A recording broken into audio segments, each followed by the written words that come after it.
Tess Talks. Tess Talks. Do you want to do your song? Oh, how did it go? It's Tess Talks with Tess. It's time to talk with Tess. It's time to talk with Tess Talks. It's time to Tess with Tess Talks. Welcome back, Culture Lab community. I'm Tess Howsam. I'm here with my lovely guest, Diverse Streets Initiative. Hi, I'm Kyra Cuevas. Hi, I'm Kim Chan. Thanks for having us. Thank you both for being here, and thank you for doing a beautiful show. We're here to kind of talk about it. So let's talk about who and what is Diverse Streets. Sure. So in 2020, Kim and I had started Diverse Streets Initiative, which is a grassroots organization that really focuses on public spaces and kind of rethinking their use.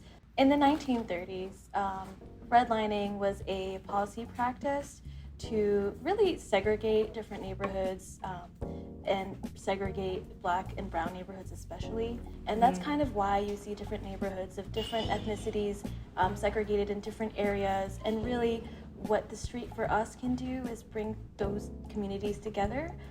We think of it as a space for solidarity and a space for care for communities, and the arts is definitely a way that we can rethink that.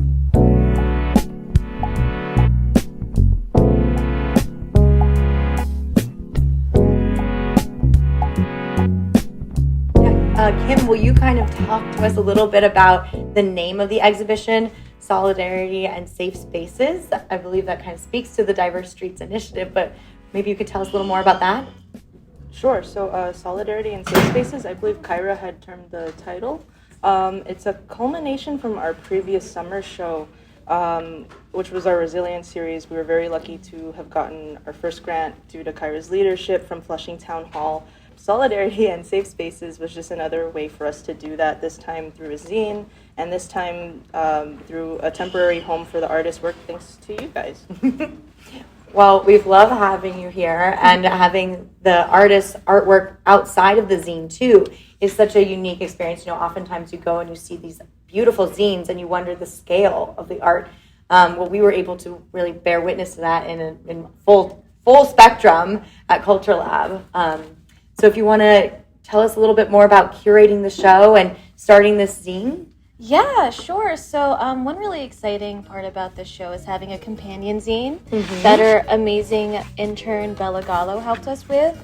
And a lot of this project really is thinking about what solidarity and safe spaces mean for different communities, again, especially for Diverse Streets Initiative. So we have a plethora of different communities that are participating in this zine.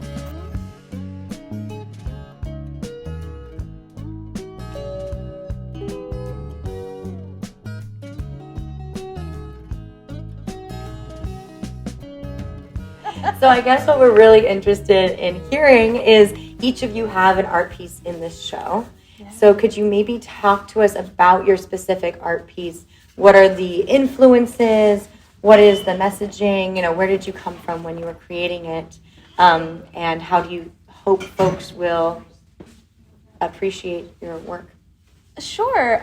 So really the idea of solidarity and safe spaces for me really means what it feels like to be at home and belong. That kind of seems like the ultimate goal.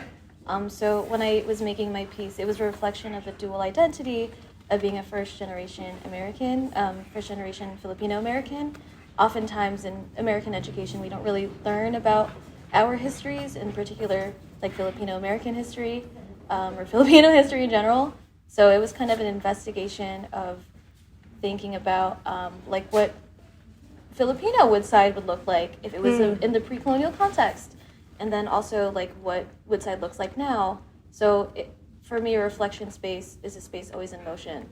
As a New Yorker, we're always constantly moving through spaces, kind of thinking about what the next step is. We're constantly like trying to thrive through this capitalist state.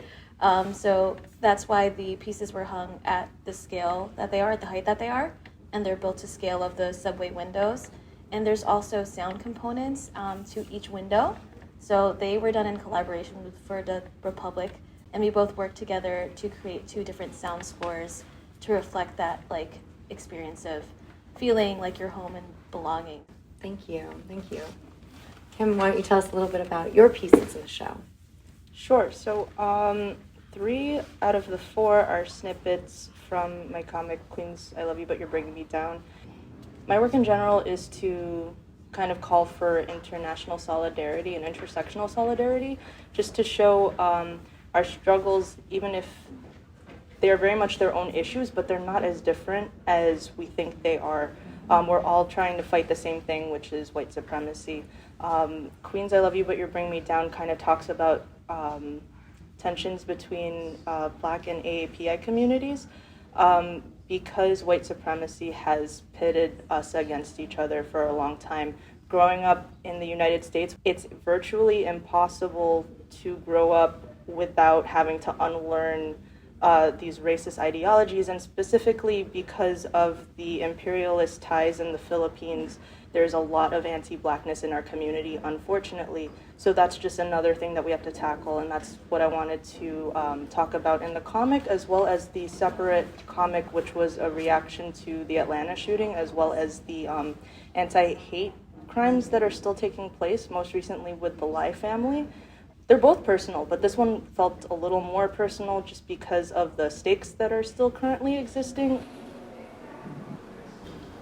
No, thank you for sharing that. It's very important. And I think that the work you're presenting really offers that to our audiences who've come out.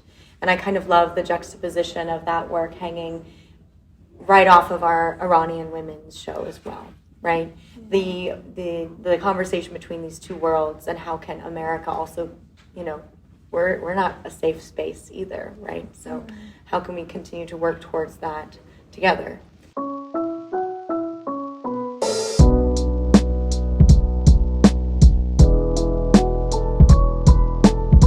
After this exhibition, what will be next for Diverse Streets Initiative?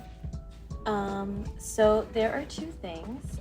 So we did want to share another joint piece that we did together, was the illumination, the 3 art pedestals or the art easels. So each of those are actually modeled after historic lamps. They're a 3rd scale of the lamps.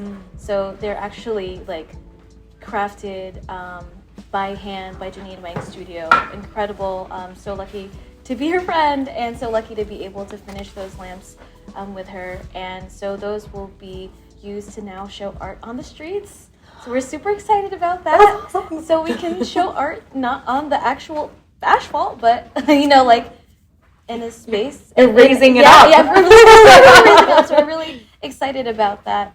And we will take a tiny hiatus with personal things going on, but we are looking to form a nonprofit. So yeah, Wow, well, we heard it first here, Culture Lab community. Diverse Streets is coming to us with a nonprofit, and you can also check out their artwork on the streets. Yes. So I think that's it for us today, but thank you both so much for taking time out to be here to build this beautiful show. If you haven't already, make sure to come out and catch the show before it closes, and if you're lucky, get one of the zines that are still at Culture Lab. Thank you all. It's been fun having you here with us on Tess Talks.